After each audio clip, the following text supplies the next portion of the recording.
Comme par enchantement, au sommet du col, deux pierres immenses se font face, se touchent presque, se frôlent. Au XIXe siècle, les femmes du hameau de Ségalace, situé juste en dessous, y voient un présage magique. Quand les pierres du col d'Ayens se toucheront, les filles iront embrasser les garçons, disent-elles. On raconte encore que les sorcières viennent y faire leur sabbat. Mais au mois d'août, on trouve là plus de jeunes gens venus danser, après avoir ramassé des myrtilles, comme le veut la tradition, que de maléfiques sorcières.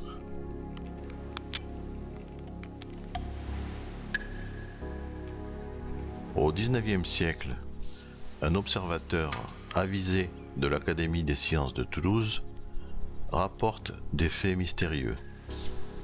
Notre ethnographe révèle à ses pairs toulousains que des pratiques païennes relatives à un culte solaire ont toujours cours au pied du Mont Vallier. Il donne même les circonstances de ces rites. Au-dessus du Val d'Artigue, sur un flanc du sommet, les bergers y célèbrent le soleil en Dieu. Au lever de l'astre du jour, le plus ancien d'entre eux commence une prière écoutée sereinement par les autres.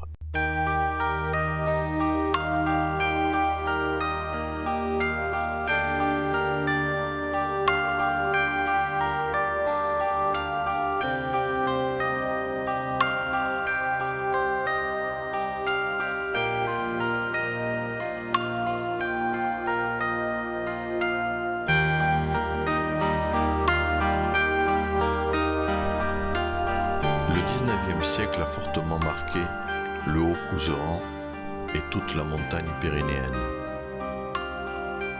Fourmillant de vie, il voit des milliers de tonnes de roches déplacées pour la construction de bâtiments et de murets.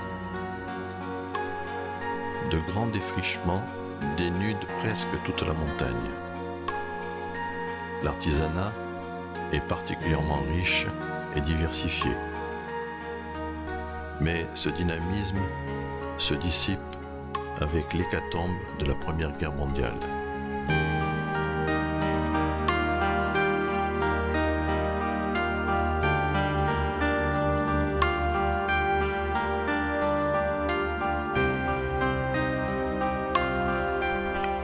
Les prairies d'altitude ou estives sont très prisées au XIXe siècle.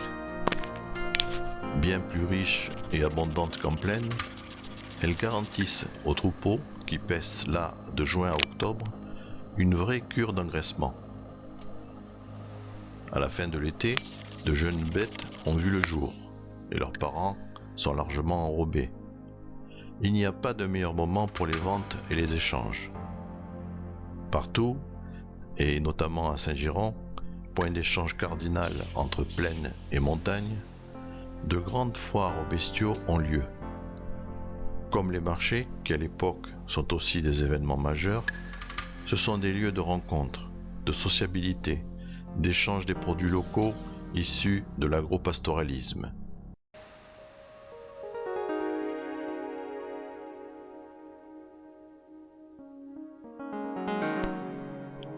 Cominac est un petit hameau situé à 5 km du village d'Hercé. D'ici, on a une vue panoramique magnifique des montagnes d'Aulus et du massif du Mont-Vallier.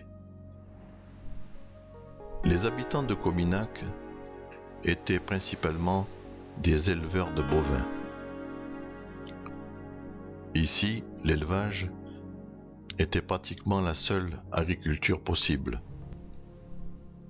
Il fallait donc beaucoup de foin pour les bêtes en hiver. Beaucoup de petits prés étaient dispersés autour du village avec comme moyen d'accès des petits sentiers accidentés. Il fallait donc construire une grange sur chacun de ces prés. Ces granges, à l'architecture très typique, étaient couvertes de paille de seigle ou de blé. Ces céréales étaient cultivées sur les nombreuses terrasses aux alentours du village. C'était le matériau de couverture des pauvres qui ne se payaient qu'en temps et en sueur. Les murs des granges sont constitués par de grosses pierres de granit, tandis que les dalles du pignon sont en schiste. Ces dalles, qui forment les gradins, sont appelées pérousses en patois du Couserans. Ces dalles servaient à protéger les murs pignons, à donner un arrêt au toit et à permettre d'accéder à la faîtière. Au faîtage, la paille dépassait du côté nord pour recouvrir et protéger l'autre côté. Les gerbes de chaume étaient fixées grâce à des lattes en bois de frêne ou en osier, la tête en bas. La pente d'un toit de chaume est d'environ 45 degrés. Elle permet d'évacuer rapidement l'eau de pluie. Un toit de chaume, à condition qu'il soit entretenu, c'est-à-dire rapiécé annuellement, peut avoir une longueur de vie de 40 à 50 ans.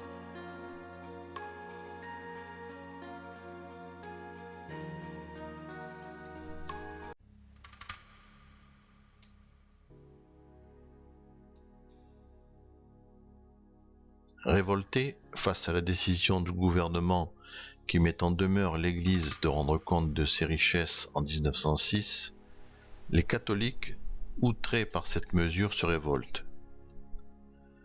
Dans la vallée d'Hercé, à Cominac, connue à l'époque pour l'habileté de ses dresseurs d'ours, les catholiques décident lors des inventaires d'amener des ours aux portes des églises.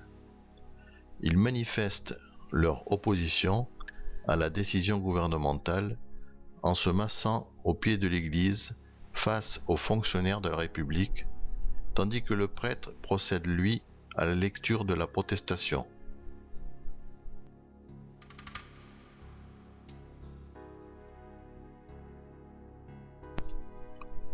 Là-bas, la montagne à la pointe cassée est le Mont-Vallier. Elle a donné son nom à la réserve qui a été créée en 1937. C'est une des plus anciennes des Pyrénées. Elle est la plus importante de l'Ariège, avec environ 9000 hectares de superficie. Au sud, elle est adossée sur 14 km à l'Espagne. Le Mont-Vallier culmine à 2838 mètres.